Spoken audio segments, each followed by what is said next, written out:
Hi, my name is Jackie Murphy, and I am doing my video discussion about Aaron and Ariana.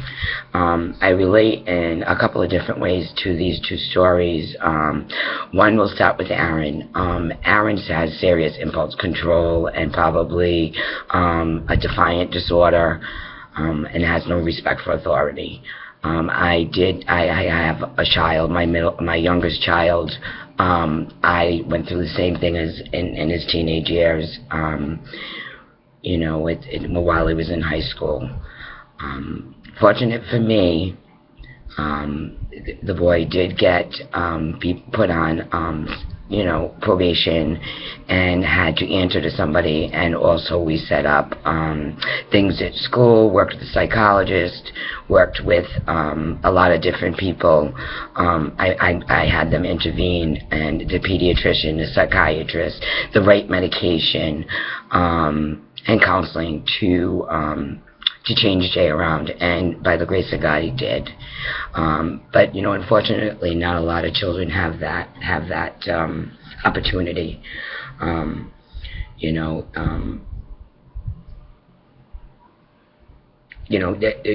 agree with Aaron's mom that a lot of it has to do with immaturity, and sometimes it just takes.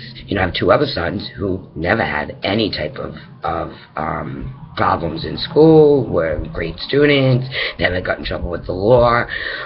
So it's not specifically all on parenting skills, because I have three children, two good, one that is good now, but every gray hair I own in my head is definitely named Jason. And as far as Ariana's story is really close to my heart, as I didn't have a working mom, but I had a mom who checked out. And I was put in a parental role at a very, very early age. And it changes who you are. It changes who you are as a child. It changes who you are as, when you become an adult at a very young age of 7, 8, 9, 10, 11, 12, 13, taking care of the two younger brothers. What I seen the interaction between her mom and Ariana was, a lot of guilt. I have to leave and go to the grocery store because you didn't write the list, and you'll be out tomorrow, so that you can clean the house, and you can, do the dishes, and, you are the rock of my family. You are the rock of our family. And that was definitely true of how I was. I was the rock of me and my siblings. It wasn't because my mom worked, it was because my mom was lazy. I grew up on welfare, and my mom wasn't the best housekeeper, and did not teach us the correct life skills, like as far as just hygiene stuff, and cleaning our rooms and keeping the house clean, and I took that over at the age of 9. I went and visited my grandmother for 6 weeks, and realized that the way that I was living in my mother's house was not the correct way. That it's not really the way most people live. And it was an embarrassment. And I came home and took on that mother role. And I raised 3 younger brothers, one who ended up passing away from leukemia. And when that happened, when my brother died of leukemia, I was 14. My mom lost her son, but she forgot that she had 3 children that were still alive and needed her, and totally checked out of our lives. And my 2 younger brothers definitely brought them up, taught them the life skills, taught them to, try to teach them to do the right thing. And I also made a lot of mistakes within, as a teenagers, we party and stuff like that, and they were partying before I was, because of my brother Jamie, who had cancer, had got involved with people that partied, and So actually they taught me a lot as a teenager about different types of things, and that was my escape. My escape was to self-medicate so that I could deal with the situation that I had been dealt with. Unfortunately, I feel that there is not enough resources for juveniles.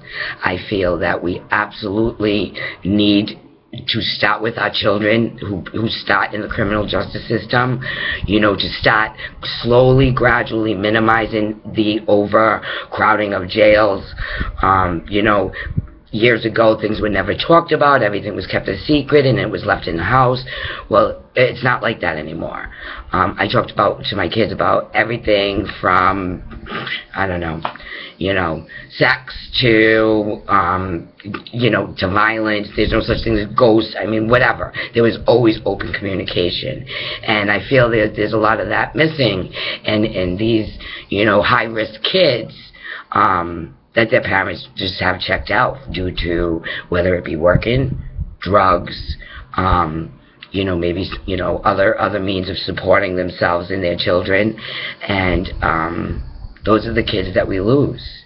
And somehow we have got to come up with, as a society, we need to come up with a plan to help these young high-risk children have resources, not just one or two, all of them, get the resources that they deserve, because these children did not have to be born, and they deserve to have a chance in life, no matter what their economic status is. Because it doesn't matter what, just because you're from the projects or you're really rich, drugs has no prejudice. Anybody can be a drug addict. Anybody can be a criminal. Anybody, or you can go the other way and do the right thing. I've seen it firsthand, and I've lived it personally. Getting involved with the criminal justice system, it can hinder these children, or it could help these children, and it really depends from state to state, from resource to resource, what kind of probation officer they have, what kind of, what the judges, what are the judges' morals and values on saving these kids, and that's why I'm hearing this, and, in the criminal justice field. And it's not so much that I want to be a cop or a judge or a lawyer, but I know I can make a difference, especially with juveniles that have, been, underprivileged, who have no support, who have no, nobody to give them a hug and tell them it's not their fault and that it's going to be okay. I'm really looking forward to seeing, the rest of the video, to see what happens to Ariana and Aaron. Unfortunately, it's a no-win situation either way, because Ariana has serious anger issues and feels she doesn't need help. And Aaron has been caught up in the system for already about 6 years. So, it could be a good thing that he goes to the adult prison. As his mother said, too mature. I don't really think you go to adult prison to mature. I think that, that's, our prison system, our criminal justice system needs to be more about rehabilitation at any age. Because anybody can change at any age. But specifically, we need stringent resources for our children. And I think that as a society, and as a whole, we came together and really made differences with different laws and statutes of limitations and being different ways to help our children. I honestly think we can minimize the amount of the prison population, but we have to catch them early, and there is a way to do that, because my son is living proof My son is now 22 years old and works a full-time job, is about ready to buy a house. And unfortunately, it took him, again, being very impulsive, throwing sticks out onto a highway and watching his best friend get killed by a car. But sometimes it takes one person to die to save another. And, I'm very proud of my son. I never gave up on him.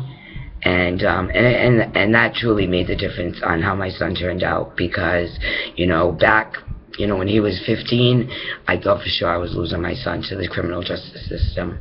And I went into that school fighting and kicking and said, I am not losing my child. And only by the grace of God did I just happen to be one of the lucky ones to find the right resources for my son, to help him make the change, to help him, work on his anger issues. He was willing to take medication that he needed. The school was willing to work with him with his ADHD, and his we had programs in place so that he could succeed. And back to Ariana, I'm 49 years old, and I still am a caregiver.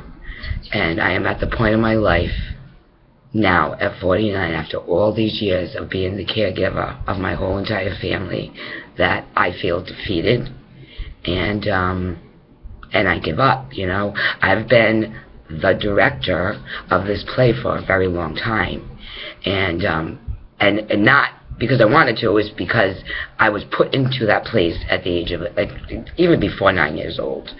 But God bless both them kids and all the kids in the juvenile system, because it's going to take us as parents, future parents, as a society, as congressmen, as leaders, as school affiliates, it's going to take all of us to help change the way juveniles behave themselves, conduct themselves, their self-esteem, and just their self-worth.